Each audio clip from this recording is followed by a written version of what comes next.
But yes, story actually starts from the family.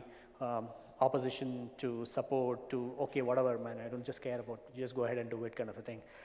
Followed by getting the first set of employees. I mean, it was anyway against the tide kind of a journey, renting furniture. Then to go and tell a few folks that, hey, you should join me in that was a very extremely mad proposition. And I call them the mad employees. Many of them are still here, still there in the firm. It was not easy at all. Of course, there was no funding in the beginning. It was bootstrapped. I put my own personal money into this. And I ran it like that for close to 3 years before I actually ended up with money. But so it was a struggle trying to get these guys on board and convincing them. Then, of course, a good old friends of ours in the industry. Oh, absolutely not. From day one on, they kept rejecting me. And one-on-one, everywhere. First, obviously, I didn't have the traction. People need to rent furniture, right? And then the belief, I mean, VCs are also Indians in most cases, right? So they didn't believe that this is possible. And then most importantly, then even if I convince them with my belief, of course the next step comes in like, hey, you are asset heavy. We were an asset heavy model. Everything that you can tick off, which will not get you funding, we were ticking off on that. We were asset heavy, we had operations, logistics, there's CapEx involved, anything that you think VCs would not like, we had it. So it was not easy at all. So rejections after rejection after rejection after rejection kept coming. So the only thing that I kept doing was to persevere, keep telling the same story. From 2012 April to 2014 October, it just kept repeating. And of course, what that also meant that money was depleting.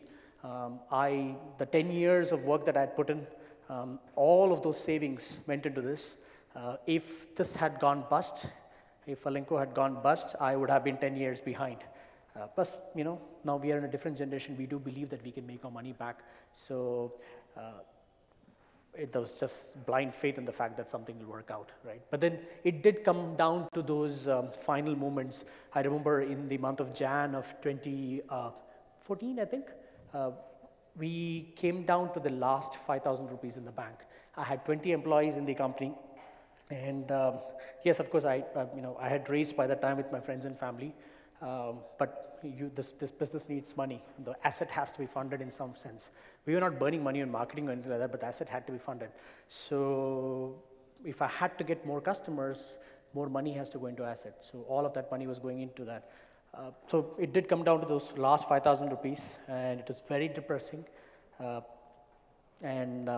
would say one of the lowest moments. There was another lowest moment which I've told in other conferences, but this was one of those lowest moments where I thought that maybe I need to shut shop.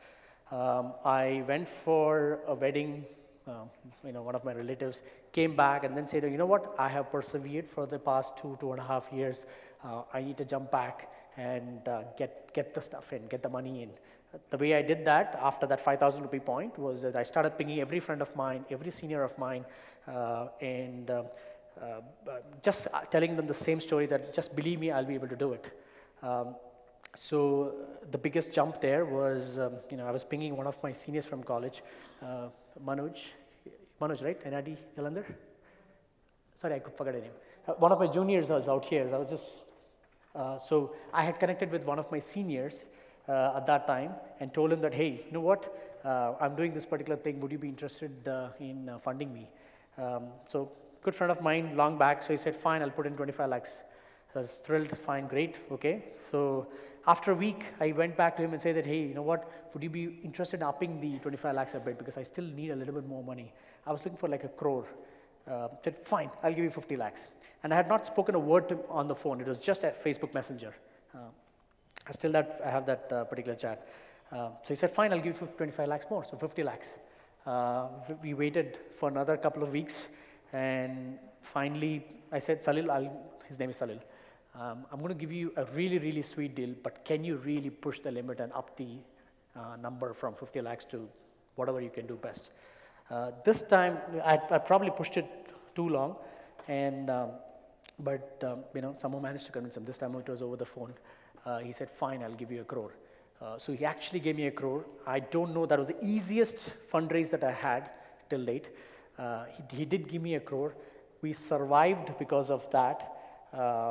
And with that money, we actually started doubling our sales every month in the year of 2014. And that's when one of our investors, which is Lightbox Ventures, they started watching us.